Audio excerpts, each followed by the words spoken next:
some days you don't really need a plan. Just a good walk, something good to eat, and a few stops you've been meaning to make. We started in Aoyama and we enjoyed the vibe of this quiet and stylish neighborhood. Had lunch at Maisen and finally tried their famous kurobuta pork. Then we dropped by Moscot because I've been curious about the Lemtosh, the frame that Johnny Depp uses.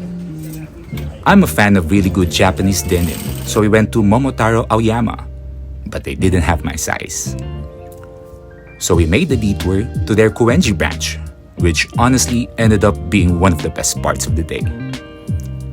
After that, we had soba at the Michelin Bib Gourmand spot in Shinjuku. We made a stop at a Café collab by one of my favorite brands, Human Made. And since we were already in Shibuya, we dropped by to see the cherry blossoms at Sakuragaoka. So make sure to keep watching as we crossed neighborhoods, made detours, found places we've been looking for, and ended the day under a sky full of sakura. If you've ever had one of those days where things just fall into place, that's this one.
thicker.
We dropped by the Momotaro jean store in Aoyama.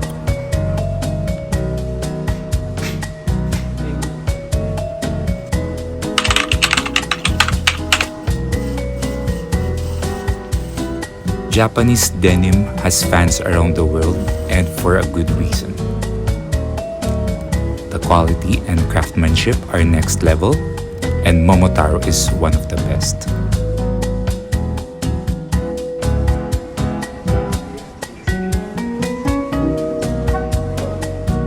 Momotaro jeans with two stripes. Some of the models doesn't have two stripes in the back.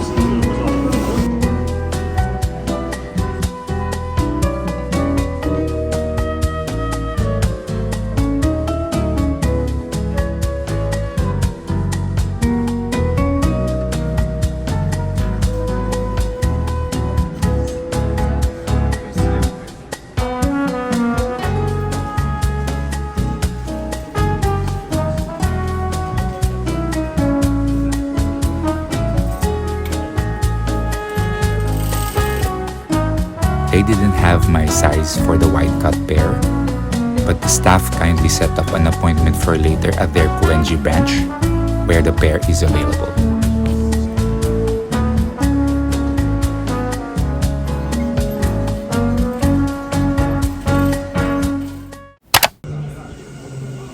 Off to Koenji now for that elusive pair of jeans we couldn't find in Aoyama.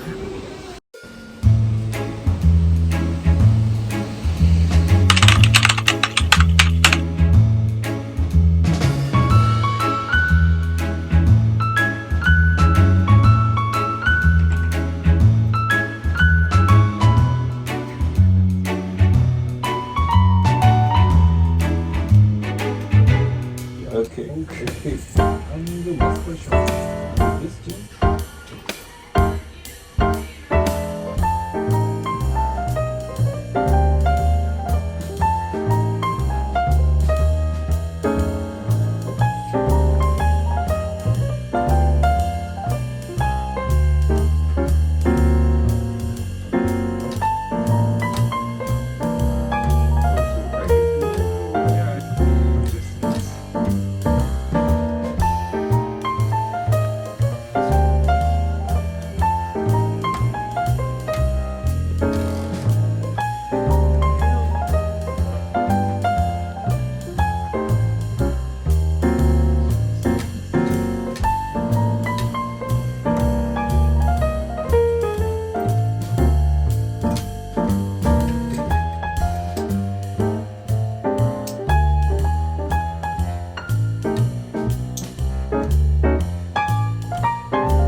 beer straight up. And a coffee cup.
Don't forget to like, share, and subscribe for more travel, amazing food, and exciting adventures. Thanks for watching, and we'll see you in the next video.